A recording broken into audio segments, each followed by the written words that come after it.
How are we doing? Hello, hello, hello. How are we doing? It's been a while. Like, it's really been a long time.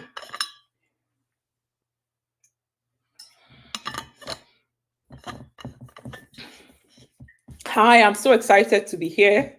It's been a very long time. Maybe in like a month, I have not come live, which is not normal. This is not how it used to be, but life has been really busy. And this fall term has been so busy that I've not even had time um to even do anything else, right? So today I'm working from home today and I decided that well, I should just do a live session. And I wanted to come here, like I don't have a lot of time here. So the time I have here, I want to keep it like brief, short, and go straight to the point.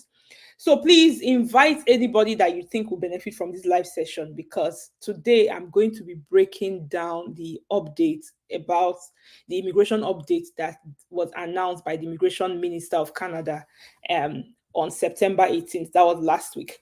So today I'm going to be breaking it down and be talking about everything point by point because I see that there's a lot of false information flying all over the place. And from the messages that people have been sending me, I can see that people are panicking, people are afraid, people are wondering, is my relocation dream over? Okay, so today we're going to be dissecting that update. So first of all, on the 18th of September, that was last week, the immigration minister announced that they are going to make a further, I'm looking at my computer here, so that's why I'll be looking down. So that they are going to make a further reduction in intake cap on international students for 2025 based on a 10% reduction from 2024 targets. So in 2024, the targets for this year, 2024, again, they probably would have even issued all the study permits because we're already at the end of the school year, right? So the target for 2024 was 485,000 study permits. But now they are saying that they are going to reduce that by 10%. And in 2025, they are going to be issuing only 437,000 study permits. Now, let me explain this to you. So, I want to ask you a question. If Canada says that they are going to be giving $437,000, 437,000, you see, I'm thinking money, that's what I'm saying dollars. If Canada says that they are going to be issuing only 437,000 study permits, I want to ask you a question. Why do you think that if you want to relocate, one study permit from that 437,000 is a lot? Why do you think that you cannot get one inside? Like from this 437,000, why do you think you cannot get one from it? Because I see that a lot of us just focus on the negativity. People are saying things are flying left, right, center. But the number is still huge. 437,000 is a lot. I don't see any reason why you that is listening to me cannot get one study permit from that large number. I think you can, and I know that you can. So you need to focus on the how can I be one of the 437,000 people that will be approved? So that's the first one. The second thing they said is that updating the post-graduation work permit program this fall to better align with immigration goals and labor market needs. So what this means is that normally after school, international students, when they finish from school, they are going to get, you're eligible to apply for postgraduate work permits. So that's permits that allow you to work after you have graduated from school, right? So now they have said that they will update it to better align with immigration goals and labor market needs. So now, no, they have not said anything other than that. They only said that they are going to update it to align with goals and market needs. Now, this could mean anything. They've not provided more information. Nobody has said that they will not give you postgraduate work permit. They will still give postgraduate work permits. Now, again, in terms of market needs, what would the market need be at that time when you are applying for your postgraduate work permit? Nobody knows. But again, remember, these countries, they need the immigrants because there is a gap in the labor force, right? So to align with labor needs, it could be that some people in certain target occupations will get more work permit. It could be a distribution. across the whole country in terms of the work permit. Because as we are here in this Canada, there are some provinces that people don't like to go to because maybe they'll tell you it's too cold. I don't have family members there. I don't have this. People have their reasons why they feel like they don't want to go to certain places. Maybe they're going to spread it out such that those places that people would not voluntarily want to go to, you are able to get the work permit there. But this information nobody knows, and nobody has said that you will not get a work permit after school, right? So again, like I said, we need to stop focusing on the negativity. Now, the third one, it says we are limiting work permit eligibility this year to spouses of master's degree students to only those whose program is at least 16 months in duration. Averagely, master's degree program in Canada is normally 2 years if you're going to do a master's degree. 16 months is 1 year and 4 months. That is the earliest that you can finish a master's degree program in Canada, 1 year and 4 months. So what they have said is that it's only people that do that master's degree for 16 months and above. So the average time for master's degree normally is 12 months to 24 months. So that's 1 to 2 years. But many people, not the average time. The minimum time you can complete your master's degree is 1 year. But many people can't do that because it's a lot of work. So averagely, people use 16 months, so 1 year and 4 months, that is 4 terms to complete their master's degree. Now, what this update I just read now is saying is that for you to bring your spouse into the country, your master's degree has to be at least 4 terms, that is 16 months. Now, the people that I work with are people that are going to do a master's degree program. First of all, I don't work with people that's really, they say, you know what, I want to go and do undergraduate program or something. I work with people going to graduate school. So you're going to do a master's degree program or a PhD. All spouses of PhDs qualify for postgraduate work permits. Masters, you must be doing 16 months. Again, I work with people that are interested in trying to secure funding so that they can relocate. When you secure a funding, your master's is 2 years. Right? So again, you can actually relocate and bring your spouse. Because even if you are doing a self-funded master's, you can do it. You do it for 16 months. That's 4 terms, and then you can bring your spouse. So I don't see how that is a problem. It really did not even change much, except they just put a timeline. Do your master's degree for 16 months, and then if you are doing that, your spouse can come with you. So I don't see how that is a problem. And then the last one, limiting work permit eligibility later this year. Again, they said later this year. It has not started. It's not in effect right now. Later this year to spouses of foreign workers in management or professional occupations or in sectors with labor shortages under Canada's work permit program. Again, what they are saying here is that they are going to limit work permit eligibility this year to spouses of foreign workers in management or professional occupations or in sectors with labor shortages. Again, like I said, this statement is really very vague. Nobody knows what it would be, right? And they are limiting work permit eligibility. We don't know what that information is. If I were you, my focus would be for me to get my study permit ASAP so that me and my spouse can relocate. That is if you are coming to Canada, right? Your focus should be a master's degree program or a PhD if you already have a master's. Then you should try to get it as soon as possible. Then you should be looking at funded programs. People that are going into funded programs that you get funding for, they don't have all these problems. People that are going, they don't bother about all these things because it really doesn't affect them. People go into funded programs. So you should be looking at funded programs. And again, like I said, this is the period. Now is the time. I posted a scholarship today. The deadline is October 31st. It means that you have like 1 month to apply. By October 31st, some of the scholarship opportunities will close. November 15th, more will close. End of November, more will close. December 1st, more will close. By December 15th, most of them would have closed. By December 15th, the majority of the funding opportunities would have closed. So this is the reason why I keep singing it. Like there's a time for everything you want to do. There's a time to apply for scholarship because these scholarships have eligibility window. They have a time where they are open for application. They have a time where they are reviewing the application, and they have a time where you are claiming your scholarship. Now, another thing I want to tell us is that Canada is not the only country. While Canada is good, and you have heard that, yeah, it's easy for you to transition to permanent residence in Canada, there are other countries. The US, there are options for you to go there. All the people that I know that went to the US as international students have gotten their green cards. It tells you that there are opportunities. They have different visa categories for you in the US. And the US is a land of opportunities. The amount of funding opportunities in the US is a lot, that they even have funding opportunities that go unclaimed. For a funding opportunity to go unclaimed, it means that people did not apply for it. They have those opportunities in the US. And I always talk about the pivot strategy. It means that you have moved to one country first, even if it's not your final destination.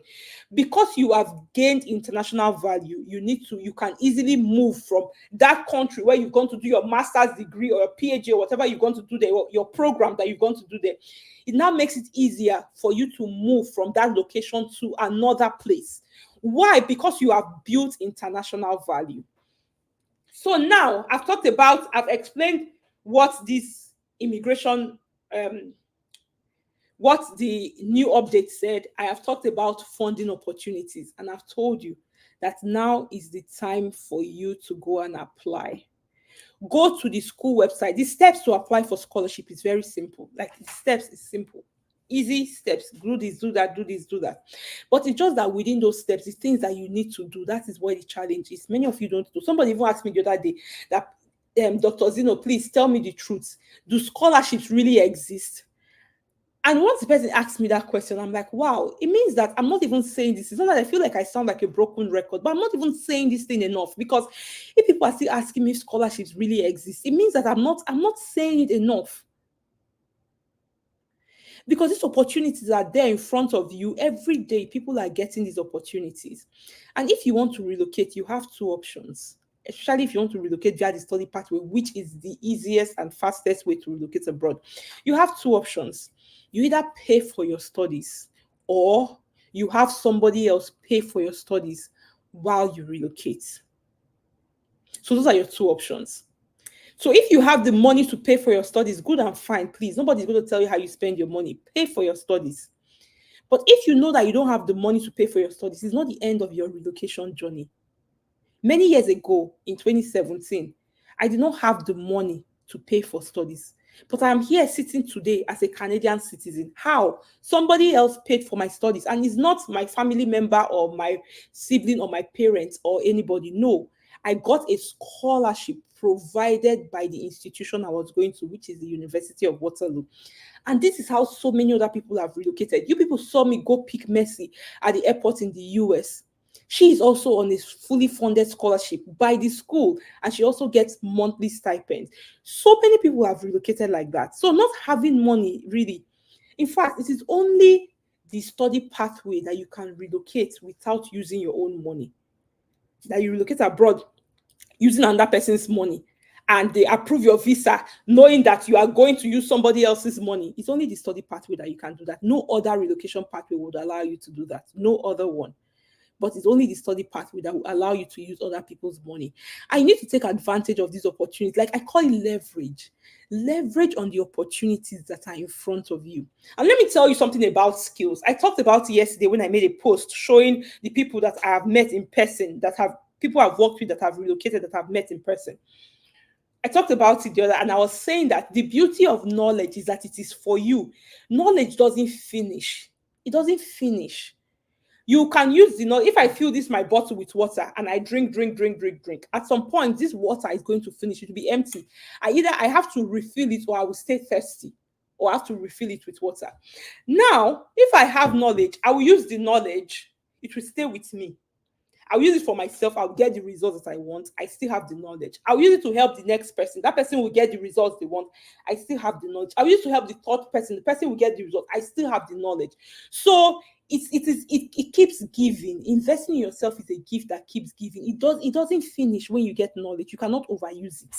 You cannot finish it. It still remains with you. Use it, it remains with you. Let me tell you something. Last week I got a call for we got a message.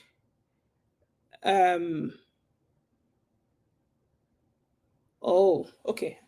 Somebody was asking me a question. So last week, my research group got a message about one project that we're working on, and they're like, yeah, this your project is right on time, it is ripe for commercialization. You people come and apply for these grants so that you can get this money and use it to commercialize your work. They sent this message on a Thursday. In fact, on that Thursday, when they sent us that message, the thing had already, like the grant application had closed. It was by the University of Waterloo that closed. But the person that sent the message said that if you are interested, I'm going to open it for one day for you people to apply. Then I thought about it, like applying for grants. Again, applying for grants is similar to applying for scholarship. I've applied to a lot of grants, both business grants for my for-profit organization, which I've gotten. I've collaborated and contributed to applying for grants for non-for-profit organizations here in gotten. And I also just recently did this one for a startup. So I was so exhausted. I'm like, you know what, this is just additional stress. Even if the money was $15,000, like, it was this additional stress. But like, you know what, let me just do it. I knocked that application in 30 minutes. I'm not joking. 30 minutes, I used it to do the whole grant application and I submitted it. And then these people said, you know what, we are moving fast. We are moving fast. So when you apply today, you hear from us on Monday, and then you come and present your work the following day. So like I said, I had not prepared any of this application. I didn't have presentation slides or anything. So when I did that application, I'm like, you know what, well, I wish myself the best. The following Monday, I did the application on a Friday. On Monday, I got an email that my application has been successful. Come and present your work. So they'll do an interview you for you to be able to get the grant. I did not have presentation slides. Like I said, I had not done anything. It was not something that I saw. I'm like, okay, I'm going to apply for this thing. They say, come and apply. So I prepared these presentation slides overnight because they emailed me on Monday afternoon. The thing was on Wednesday afternoon. I prepared the presentation slides overnight. On Wednesday, I went to present. And Chebi is stuck. I went to present, and guess what? 2 days later, I got an email that our grant application was successful. Now, let me tell you something. Why did I share this information with you people? Because I wanted to show you how knowledge works. Now, the knowledge that I use to do grant applications, now that I'm no longer a student, so now I apply for business grants. The knowledge I used to do this grant application is the same knowledge I used to apply for scholarships. It's just that now you will not adapt it. But again, why do you think, like when I was in graduate school, I secured over $450,000 in scholarships. I've helped so many people. Why do you think that I am successful in this thing? I'll tell you why. Now, again, the reason why I'm able to get this amount of success when it comes to this application is because I understand how to demonstrate that I am the best candidate for the opportunity. This grant application, I'm telling you, that I did last minute, there are people that have been preparing for it for the last 1 year. I didn't even know about it. Now, they received 76 applications and they chose 4. I was one of the 4. So, the only reason why I'm successful is because I'm able to demonstrate what they need. So every scholarship, every grant, every scholarship will have a requirement. Now, what are the requirements? I will look at the requirements. Then I would use my own application to demonstrate how I meet those requirements. An example is if you're applying for a grant and they say they want somebody, they're looking for somebody with leadership skills. In my application, I would demonstrate instances where I have led. I will talk about the situation. This is an instance where I have led a group of people, a project, something. I will tell the story. What was this thing about? What did I do? And I will talk about the outcome, the results. So, in that way, I have demonstrated to whoever is reading this application that I meet the requirements. This is where success comes from. And this is what many of you don't know how to do. You cannot demonstrate that you meet the requirements. That is why you're not successful. You must learn how to demonstrate it. And when you learn how to demonstrate it, you will see that applications for scholarships, it becomes easier for you because you already know how it works. I knock applications in 1 hour. First of all, I have experience because I've been doing over and over and over again. And then I know what should be in each paragraph. So I already know that the first paragraph, this is what I should put there. This is what I should put in the second paragraph. So I already have a general overview of what my entire document, I have a picture of what it should look like. All I have to do is now fill it based on the story I am trying to tell. So for you to be successful in any scholarship application, you need these skills. It's not magic, it's not rocket science. I know some people will come and meet me and they'll be like, yeah, but Dr. Zeno, please give me assurance that if I join your coaching program today, I will relocate in 1 year. And I tell them, the only person that can give you assurance is you yourself. And I'll tell you why. Now, I am a teacher. I teach. I will teach you what to do. What I teach you, the strategies I teach you, they are proven to work. Like, you apply them, they will work. Everybody knows that, because the reason why I know that, because it has worked for me, it has worked for many other people. So there's evidence that it works. Now, what you that attend my program do with that knowledge, I cannot control. Whether you are going to even attend the training and actually be present in the training, I don't know. Whether after you've done the training and you have learned, are you going to do what they said, what the training said you should do? I don't know. Will you be committed? Will you be disciplined? Will you be consistent? Will you show up every day? I don't know. So the person that should give you that assurance is yourself. You need to assure yourself that every day I will show up. Every day I will commit to this process until I succeed. That's the only way to succeed. You will commit until you succeed. Yesterday, somebody messaged me and told me that, Dr. Zeno, I'm tired. I want to relocate, but I've been struggling. I cannot get my undergraduate transcript. I want to go abroad to go and do another undergraduate degree. And I'm like, wait.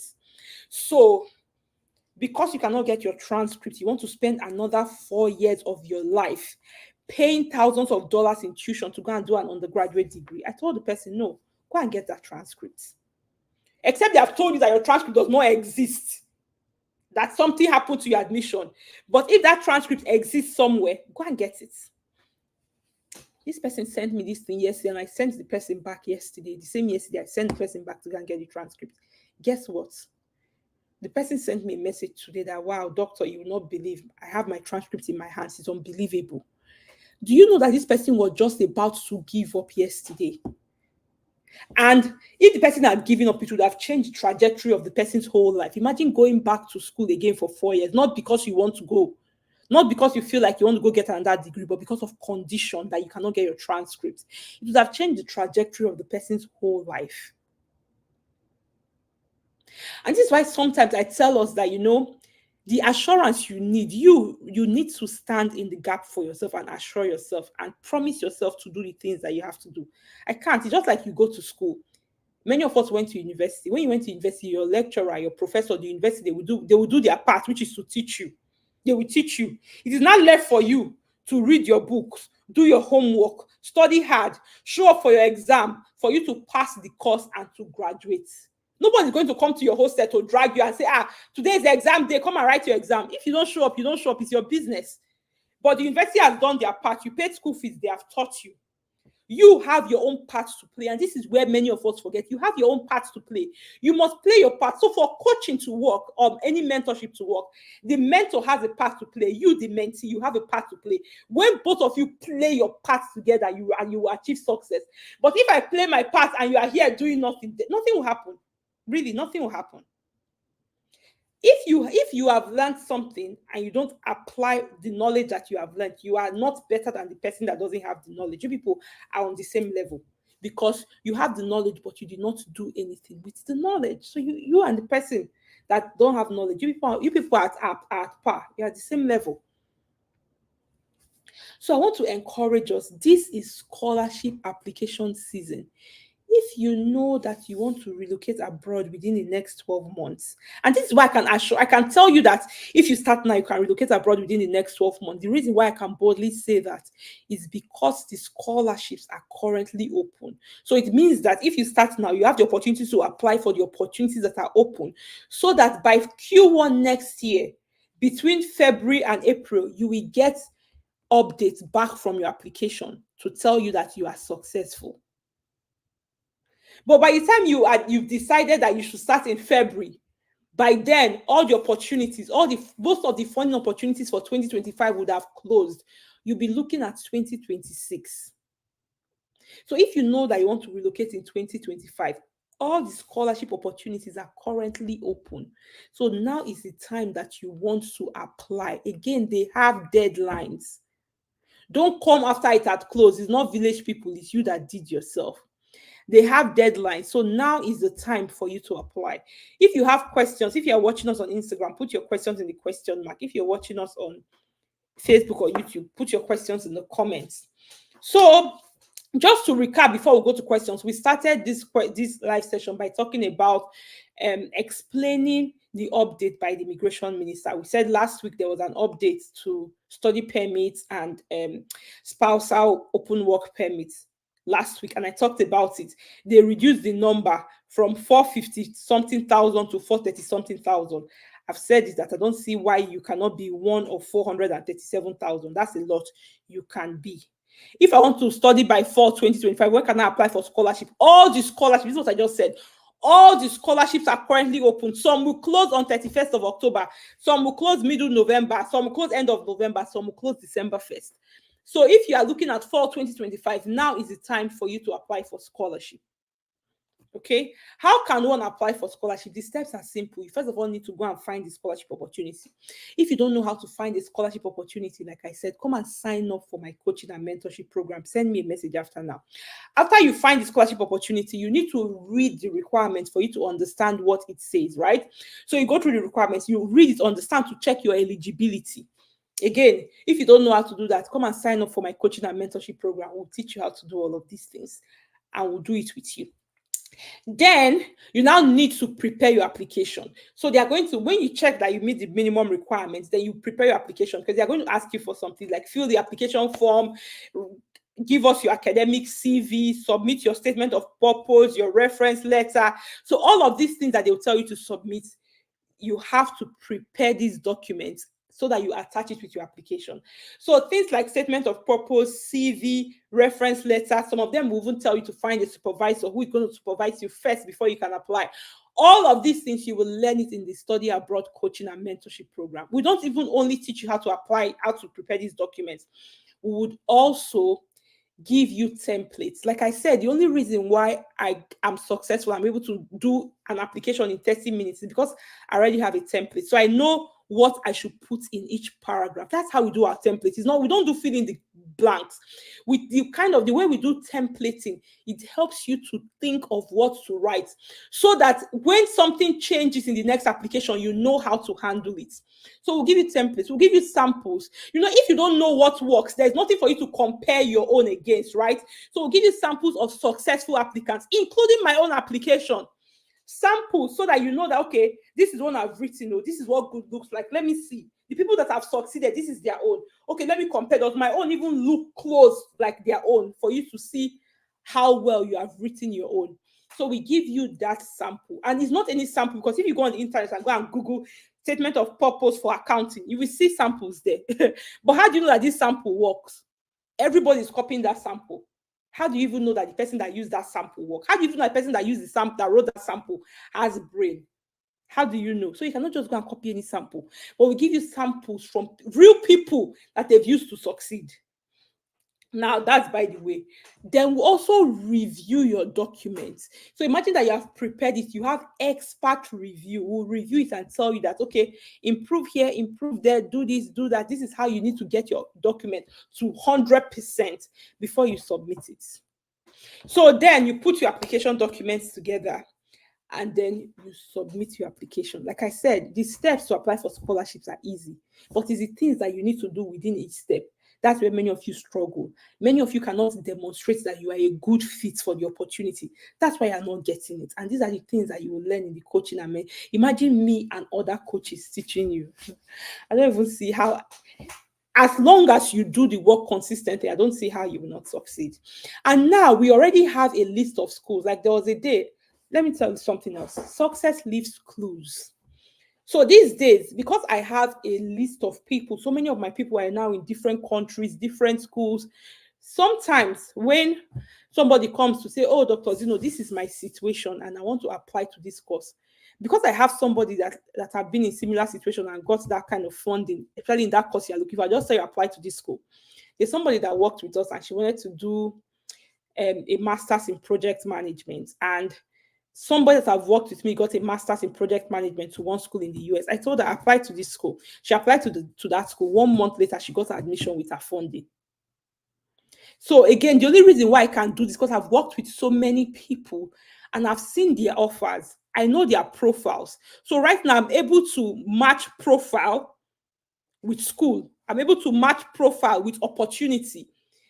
Because again, like I said, success leaves clues.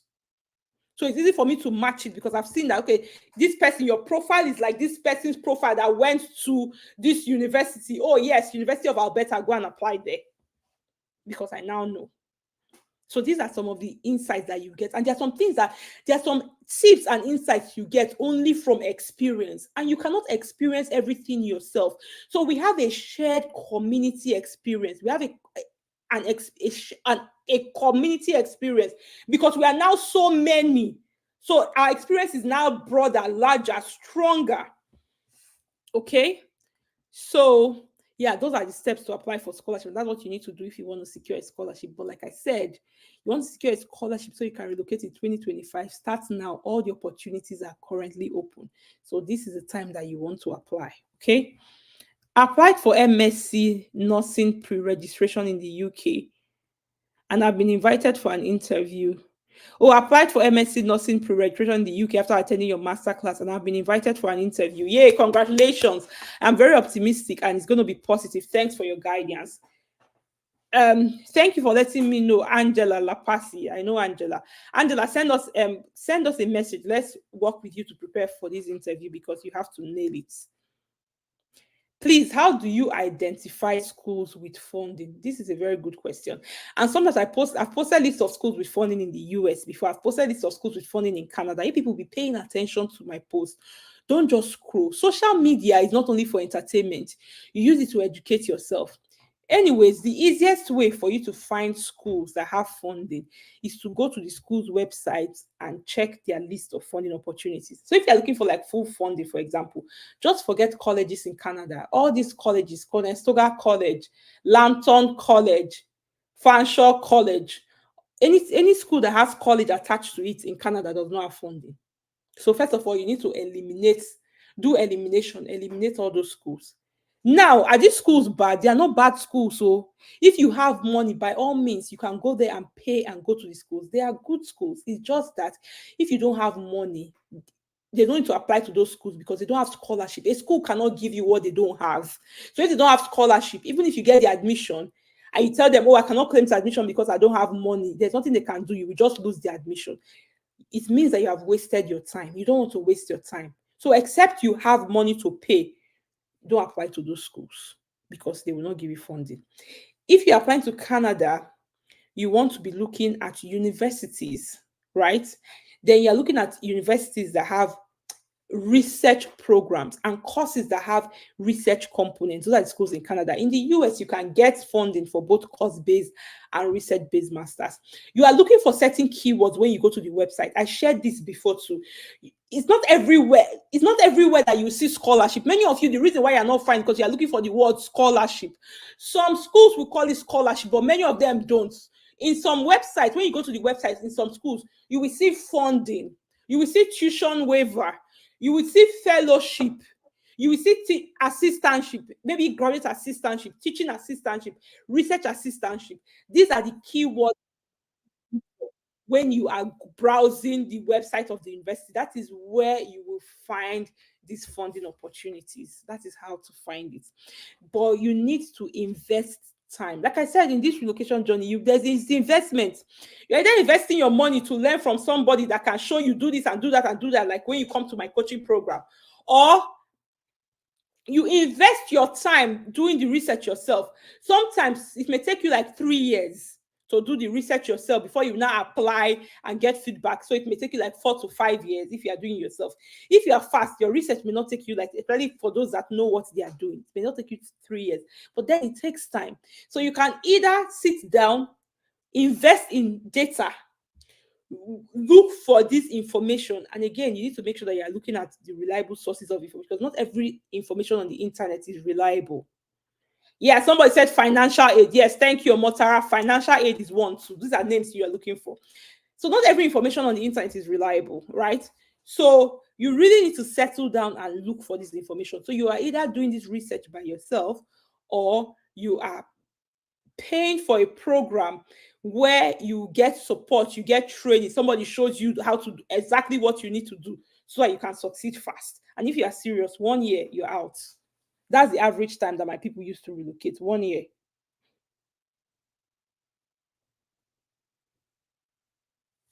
Are there prospects for HR and project managers to get PR after studies in Canada? I don't see why HR and project managers will not get PR after studies in Canada. And that's not our advice us is for us to educate ourselves on the pathway to PR. It's very important.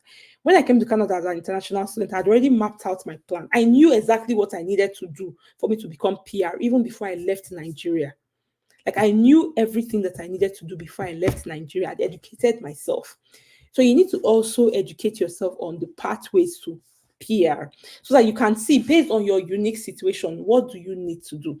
For me at that time, all I needed was that I just needed extra points, maybe like 20 points, and my master's degree was going to give me. So I was focused, right?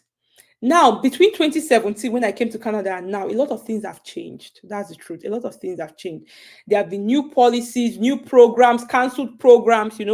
So you have to continue to update yourself. And this is why I tell us that, being able to read and understand, getting to that point where getting that skill where you can do research, read and understand what you need to do is a skill that everybody needs in this relocation journey, because you cannot depend on anybody to do it for you. Things are changing fast. You want to be able to see, okay, that this is a new change. Let me see what it says. This is why, if you understand what you are doing and you understand how immigration works and you're able to read something, you have the skill to do research, read and understand. You don't need anybody to explain to you what the immigration officer said. You will not be running with things that people are posting randomly on social media and use that to affect you and claiming that, oh, yes, it's over. I cannot relocate again because immigration minister said something. When the information is right there for you to read and understand, you need research skill. And again, I tell you something that you can learn, but you need it. But yes, there are pathways for HR professionals and project managers to get PR. Is West is West assessment required for applying to Canadian schools engineering programs? If you're applying to graduate school, so you're going to apply for master's PhD, you don't need West evaluation for Canada. No, you don't. Let's see. Okay, somebody put a question there. Someone who just finished a postgraduate degree in Canada, can the person apply for masters? If you have a bachelor's degree previously, you can apply for masters. In Canada, it's a requirement that you have a bachelor's degree to apply for masters. You cannot use HND to apply for masters in Canada. However, you can do it in the US, right? So yeah. Okay, somebody said, how can I apply to schools? I've explained that. When you have gotten a positive response from a professor in Canada and your CGPA is 3.20, can that admission work? So now here is the thing. There's nothing that is stuck in stone. Like, I'll give you an example. University of Waterloo, they will tell you that if you have done a course-based master's, you cannot do a PhD. But in that same department, there are people doing PhDs that have only course-based masters. So again, in cases like this, there are some things that they overlook. I've seen people with low CGPA, even below what the university says they will accept, but they've gotten admission into master's program, into PhD program. I've worked with people like that. Especially when you have gotten a supervisor, sometimes they look beyond what they just say. Sometimes they look at sometimes. Are you okay? What? Is that what you want to eat? Okay, yeah, go and eat. Yeah, somebody saying that why I did not go to school today. I actually went after I taught my class. You can see the way I'm dressed now. I went and I taught my class. Once I finished teaching, I got a call from Somto School that is not feeling fine. He's the one I was talking to. So I had to pack my everything and come back home because, of course, I have to prioritize my family. So that's why I'm working from home today. Yeah, Somto isn't feeling well. So yeah. What were we saying? I've lost my trail of thoughts. I'm just going to take some questions here. What are schools I can apply to in Canada and in US with free application fee? Let me advise all of you. I know that you don't like to spend money, but let me advise you, have your application fee. Just take it from me, have your application fee.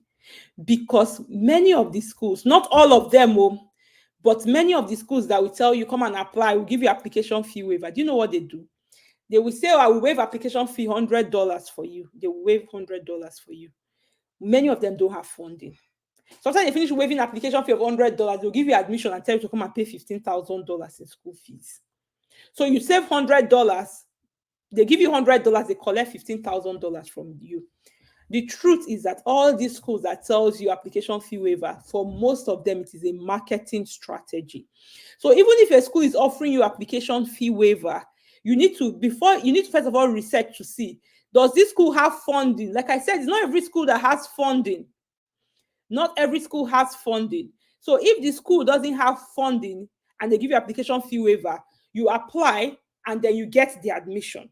So you get the admission, you cannot claim the admission because they've given the admission for you to come and pay school fees, but you don't have the school fees to pay. So you cannot claim that admission. So at the end of the day, you have just wasted your time. You need to start thinking, we need to begin to think beyond free. Not everything that is free is good. We have to start thinking like that. Not everything that is free is good. And again, not everything is about money too. I'm going to save $100, but how much do you pay in return? So let's say that you even decide that you're going to forfeit the admission. What about the time that you have wasted? You wasted your time, you wasted your effort. All those things that you have wasted, where does it go to? So again, I'm not saying that some schools, really, there are some schools that will give you free application fee. But what I've said is that you need to look at it. What are your priorities? Ask yourself, what are my priorities? Okay, my priority is for me to get funding. So if they tell you to pay $100 for application fee so that you can get $15,000 in funding, or they say save $100, apply for free, come and give us $15,000 in tuition, which one will you choose? Which one will you choose? Answer the question now. Which one will you choose? So we have to look beyond the application fees, okay? So if you find that, hey, this could give me application fees, don't scroll past it. Actually go and look. But again, look at, do they have funding? If they have funding, apply. If they don't have funding, just move on. Don't waste your time. Except you have money to pay the school fees when the admission has come, right? Then you can go ahead. Okay. So let's see more questions here. Oh, somebody says, well done prioritizing your home. Yeah, thanks. My kids come first, because even somebody was asking me after I picked him up from school today. Or like, so what happened? Were you able to teach your class? Luckily for me, my class is early. So by the time somebody gets to school, I'm already in class teaching. And when they called me by like 9:30. So I went to school today and I forgot my office keys at home. So I went straight to my class to teach. And I'm like, okay, when I'm done teaching, I'll come home to pick up my keys. So I just got in home to pick up my keys when I got the call from his school. And I'm like, you know what? Good thing that I carried all my things back home. So I'm just going to work from here today. So someone was like, yeah, mom, I'm sorry that I had to make you leave work. I'm like, well, you don't have to be sorry. I'm not feeling well, right? And I have to prioritize my family. Yeah, it's really important. So even if I had not taught my class today, I'd have cancelled it, because yeah, we'll find time to do a makeup class, because I can't leave my child alone. Okay. So let's see more questions. Hello, Dr. Zino. What are the various documents needed for study permit visa application? Okay. So again, this information, you find it online. If you Google apply for study permit Canada, the official website of Canada is the canada.ca website. That is where you want to be looking out for information. But basically for Canada, you need your study plan. Study plan is like your letter of explanation. You need proof of funds. If you've gotten scholarship, your proof of funds is your scholarship letter. If you are using loan, your proof of funds is your loan offer letter. If you are self-funding, your proof of funds is your bank statement. If you're using a sponsor, your proof of funds is your sponsor's bank statement. Then you need your admission letter. Depends on where you have gotten admission. You need something called letter of attestation from the province. You need other supporting documents to show that you need your passport, first of all. You need other supporting documents based on what you are saying in your application. So these are the major documents that you need to apply for your study permit. And again, this information is online. Okay.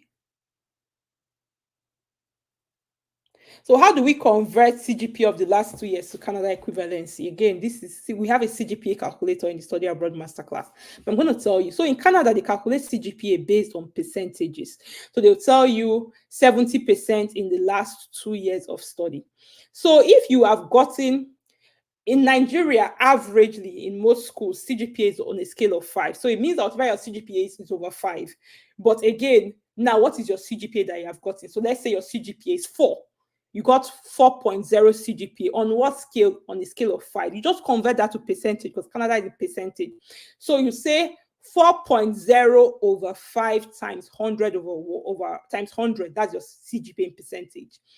So whatever your CGPA is, I know University of Ibadan, I think they do CGPA over 8. I don't know, correct me if I'm wrong, but I think it's over 8 or over something. It's not over 5. So what your CGPA is over what the total allowable CGPA can be. So what is the scale? What is the maximum CGPA anybody can get in that school?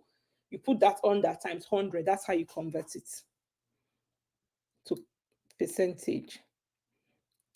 Okay, let's see. So you are looking at, because Canada will ask you your CGPA in the last 2 years. So if you have done a 4-year course, you're looking at your 3rd and 4th year. That's the CGPA you need. If you have done a 5 years course, you're looking at your CGPA in your 4th year and 5th year. For me, as an example, my overall CGPA from University of Benin was 3.96. But my CGPA in my last 2 years, my 3rd year and my 4th year, was like 4.3. So you see that when I was filling my application, I was quoting my CGPA in my last 2 years of study and not my overall CGPA. Take note of that, because for many people, I see that their CGPA in the last 2 years of study is higher. Some schools will tell you your last 60 credits is still the same thing, last 2 years of study. Okay, is it talking to the prof that comes first or the school application? So for schools that require you to have a supervisor, you have to have a professor first before you can even go to the stage of saying, I'm going to apply for admission. So yes, you talk to the supervisor or the professor first before you go to application phase. Okay. My sister also finished her diploma program in Canada, but unfortunately, West did not evaluate results from the university she attended for a bachelor's degree. Will this drop her points in the pool? That's this question. If you say West did not evaluate it, is it that West does not evaluate that degree? Or I think I will need more light into this question. Why did West not evaluate it? Is our school not recognized? Let me see who asked this question. Chika Jane Frances, please provide more insight to this question so I can answer it. Why did West not evaluate it? I would like to know that. Okay. So if you let me know, maybe I can answer the question. Okay, good question. Dr. Z, does your masterclass last for a month or throughout the application cycle, and how much does it cost? Okay, so the masterclass is for 30 days. That is a period of training. When you say masterclass, is training. We are training you, teaching you everything that you need. So everything that has a beginning has an end, right? So the 30 days, after the 30 days, you are equipped. We've reviewed your documents, you've prepared. During that 30 days, you're going to prepare your documents. So everything is done. You are ready to hit apply button. Then the masterclass ends. You cannot be in the classroom forever, because if you learn forever, when you apply, you start your application. But we have 1 year support. And for people that are serious, within 1 year, if I'm picking them from the airport, I'll be at the airport picking them up in 1 year. We have a 1 year support program. Within that 1 year, you're doing your application, you are confused, you have questions, you need clarification, you need somebody to help you look at something. No, I don't understand what this is saying. Can you help me? Yes, we will work with you within that 1 year, so that to make sure that you succeed. Because again, if my participants don't succeed, I don't get testimonials, I don't get good reviews, right? So even me, I see that a responsibility to support you to succeed. So yeah, so during that 1 year cycle, we are there supporting you, answering your questions, providing feedback, providing insights for you. So yeah, it's not like after the 30 days we just abandon you and say, okay, goodbye. I know there are some people that do that. We don't do that. We don't do that here. And this is the reason why you see that I have good relationship with the people that I've worked with, because even after they have relocated, which is the agreement I had with them is that I'm going to train you so that you can relocate as a student. Even after they have relocated, we still provide support. Some need accommodation. There was one time somebody came, she worked with me and she had just landed Canada. Where she was staying is like 1 hour from where I live. And because she had not opened a bank account, she didn't have a cash that she brought with her had finished. So she needed money. So she needed some cash. The only way to get money to her is that you bring physical cash, because she didn't even have a bank account to say, okay, let's put some money inside your account. But she had some naira. How does she get the money? So when she told me, oh, this is a challenge, after she paid for accommodation, she didn't have any money. This is a challenge she's facing. I'm like, okay, no problem. Tomorrow I'll drive with you to you and bring you cash. She couldn't believe it. She was like, are you serious?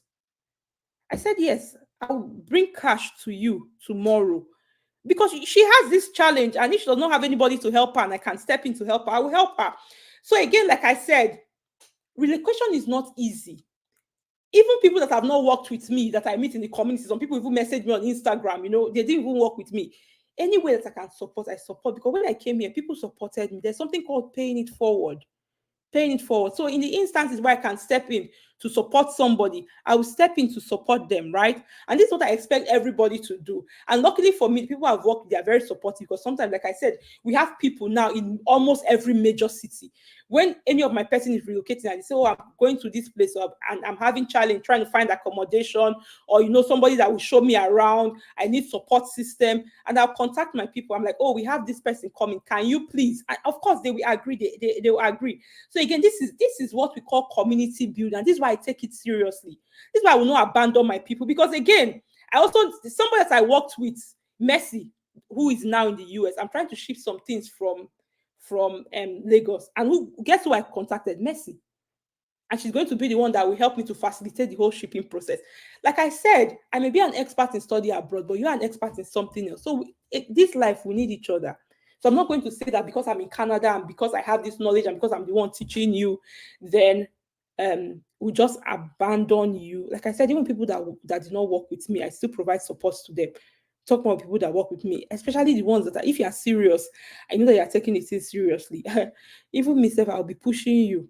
I remember when Messi, at the first application cycle, she wasn't successful. Really, sometimes it just happens. I don't think that there's anything that she did wrong. But I also remember how I would go to her DM and I ensure that I continue to ginger her until the application cycle opened again. And then she applied the second time and she got multiple offers and she had to choose the one that she was going to, right? So why am I sharing this with us? So for you to know that, it's not that you just start and then once the class finish, you get abandoned. I will not have these testimonials that I have if I abandon my people. And in fact, I cannot even go and visit them if I've abandoned them. Where would I come from? I say, oh yes, I want to come and visit you. Oh, I need to round up this session. I plan to be here for only 30 minutes, and I've been talking for like 1 hour now. Let me answer the remaining few questions here. Okay. Let's see. For those interested in sign up for the masterclass, please send me a message. We now call it coaching and mentorship program. Send me a message. So do we add 300 plus 400 level and divide it by 2? Or is there another way to do the addition? So again, it depends on how much so this is, you add it and divide it by 2 because we're not looking at total CGPA. Yeah, 300 level and 400 level. Yeah, you get the average of the two. Oh, where said that the school is not recognized? That's a tough one. That's a tough one. Man, I don't even have the answer to that question. I have to ask somebody. So if you send me a DM, Chika Jane Frances, I would ask someone and I will let you know. I don't have the answer to every question. And I'm not ashamed to say it. What are supervisors that reply that one has to apply through the school first before anything? Again, if a supervisor tells you that, it means that that is what the school says. So it's not every school that needs you to find a supervisor first. This is why it's important that you first of all start by reading the requirements. Some schools will tell you to find a supervisor first. Some schools will tell you to apply for admission first. But this information, what you need to do first, it will be stated in the website of the school. So you have to start from there. Don't just start by emailing supervisors. Start by understanding. Start from a place of understanding. Read first. Okay? Is it accurate that most Canadian schools or US schools give funding for PhD programs? Of course, don't accept a PhD program without funding. I keep saying that all the time. Yes, but Canada and US schools give funding for PhD programs. That's correct. Oh, man, see the way I'm stretched here because I'm trying to look at comments here. Can I message you personally? Yeah, I run open DM policy. So message me. When are you having another class, doctor? I'm really time constrained. So that's why when am I having another master class? Our next coaching program starts on September 30th. That's next week, Monday, 1 week from today. Registration is currently ongoing and the slots are almost sold out. So if you want to relocate in 2025, come and attend this one because this may be our last master class for the year. This may be the last coaching program for the year. I already have a master's in Nigeria. Can I apply for another master's in Canada? Yes, you can. Is the scholarship application process different from the main application? Again, the way it's going to work will depend on the school and the opportunity you're applying to, but in most cases, yes, it's different. I'm an art student. I want to transition to actuarial science. I have been in philosophy. Is it possible? I don't know if it's possible. You need to check the requirements, but in most cases, I think it is not possible, but you need to check the requirements. Most schools only accept 2-1 for master's program. That is not correct. Yeah, schools accept 2 to even third class. That's not correct. That's a fallacy of generalization. You should be asking yourself, people that have second class, lower, and third class, how are they doing it? That's the question you should ask yourself, and you should go and do what they are doing.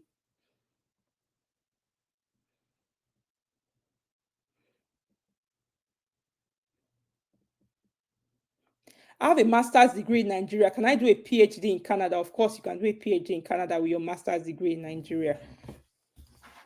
If you have any questions about payment for the study abroad coaching program, send me a message. What do I do next after getting a yes from a professor? You go and apply for admission. When the professor have told you yes, the next thing for you to do is to go and apply for admission. Okay? That's the next thing to do. There are some questions here. I'll take this last set and we can call it a day. Funding options for master's program for international students in Canada. We've talked about that one. Apply for research-based masters if you are looking for master's funding in Canada. Please, I struggle writing scholarship application. Can you help? Of course. We can teach you how to prepare your applications. We'll give you templates, samples, we'll review your application. Yes, Bimbola, send me a message. Can someone with second class lower apply for master's degree? Yes, you can. What are the requirements? The requirements are the same for master's degree. You can. Again, there are strategies for people that have second class, lower, and third class. There are strategies that you use to apply for and secure funding.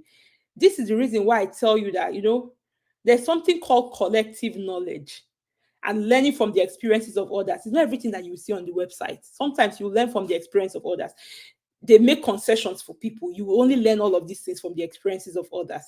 Not everything you find on the website. And this is why I tell you that, see, if you really don't know how to do it, you need coaches. Don't eliminate guesswork, eliminate follow, eliminate them say, eliminate confusion, eliminate waste of time, so that you can do the things that are important and relocate fast. The longer you delay, the more the cost of relocation is increasing. Even if it's only application fees that you are paying, it is higher today than it was by this time last year. So the more you delay, the more expensive relocation is for you. And this is why you want to do it as soon as possible. Because if you're from Nigeria, the naira is free falling against the dollar, right? So it really holds no value against the dollar. So everything has become so expensive. This is the reason why I tell people that you either want to be earning in foreign currency, if you are able to get a job that pays you in foreign currency, or you want to relocate to a place that will pay you in a currency that is strong. These are your options, especially right now. So you need to choose which one works best for you. Because when you relocate, you also live in a country with a system that works, where your efforts will equal your output. You put in some effort, you get result from the amount of work that you put in, instead of where you continue to struggle and struggle, and it's as if you are running on a hamster wheel. Okay, so it was really nice to come here. If you just joined us today, we explained what the immigration minister announced, and I tried to break it down to explain it to us. So I'm going to post the replay of this live session. You can come back, watch it. I'm going to post it on Instagram, Facebook, YouTube. It's all over the place. So you can come back, watch the replay. I will talk about a lot of things. We learned, answered a lot of questions here today. This is a session that you don't want to miss out, right? So until next time, take care. Like I said, application for registration for the study abroad coaching and mentorship program is currently ongoing. If you know you want to relocate abroad within the next 1 year, you want to secure funding, you want to apply, you don't know where to start from, you don't know how to do it, you are confused, you want to eliminate guesswork, eliminate confusion, eliminate follow, eliminate waste of time, come and sign up for this coaching and mentorship program so that you can be able to focus on what is important, do what you need to do, and be able to relocate within the next 12 months. By this time next year, you will be in your dream country, whether you are relocating alone or with your family. All of them are good day together. It's possible, right? So send me that message now to enroll. Registration is currently ongoing. The class is almost full, and it will soon end. When the deadline comes, it's over. And like I said, this may be the last one for this year, because you guys don't see me here a lot again because it's really busy. So the spare time I have, I use to focus on my people that I'm working with, right? I used to focus on my people. I don't have time to come here anymore. But yeah, I'll do my best. So you guys take care. I'll see you in my DMs, okay? Bye for now. See you later.